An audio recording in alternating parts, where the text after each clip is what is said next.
Hello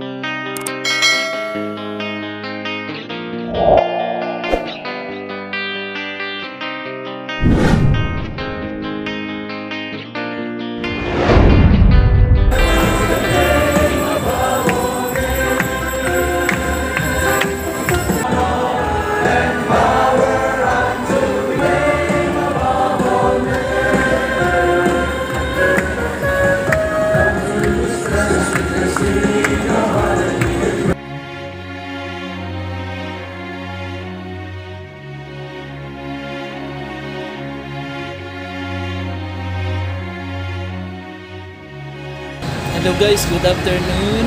Dito po tayo ngayon sa San Bartolome Parish, dito po sa Malabon City. Ayan po, kita nyo ang napakalawak na ground. At ang simbahan pong ito ay napakatagal na, no? So iikutin po natin maya maya. Samahan nyo po ako. At ito po sa likod natin makikita nyo po. So yan ay 409 na po na taon ang simbahan po ito at napaka-antik. Kung bago ka lang sa aking channel, don't forget to like, share, and subscribe. At pakiclick na rin ang bell icon para lagi kayong updated sa ating mga susunod na videos. Thank you!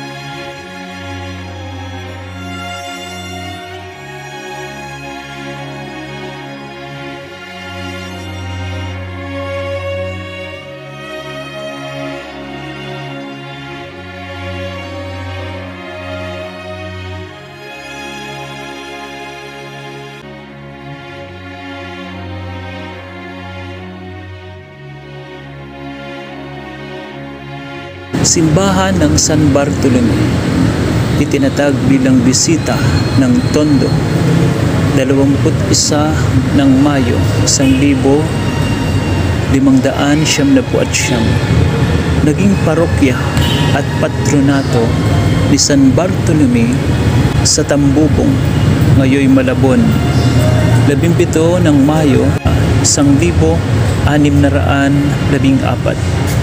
Ipinatayo ang simbahan ni Padre Diego D. Robles, yari sa bato, 1622.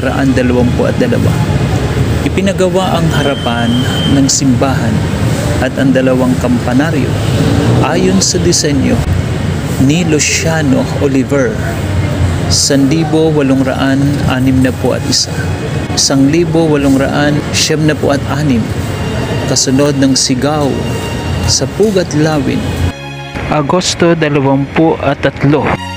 Itinaon ni Andres Bonifacio sa pesta ni San Bartolome, 24 ng Agosto, ang isang lihim at malaking pulong ng katipunan sa Balintawak upang makaiwas sa pagdakip ng mga Guardia Sibil, ang mga katipunero, at makarating sa pulong na nagpapanggap na sila'y mga peregrino. Nasunog ang kanang bahagi ng simbahan noong 1878. Ipinaayos 1906. Nasira noong ikalawang digmaang pandaigdig. Ipinaayos ang harapang bahagi ng simbahan 1951 at ang kampanaryo at interior 1958.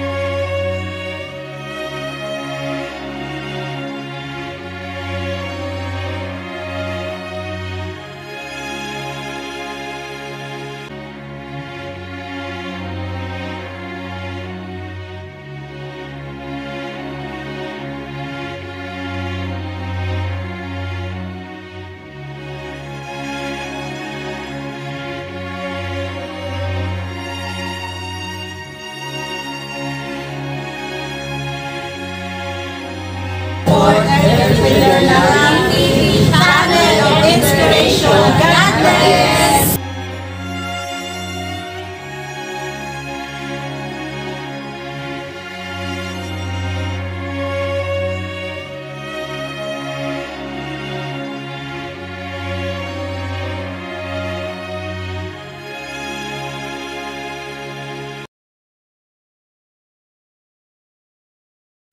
Nawa napagpala po kayo ng bidyong ito at kung kayo po ay na-bless, please like, share, and subscribe sa ating pong channel at pakiclick na rin po ng ating notification bell para lagi po kayong updated sa ating mga susunod na videos. Maraming salamat po. God bless us all.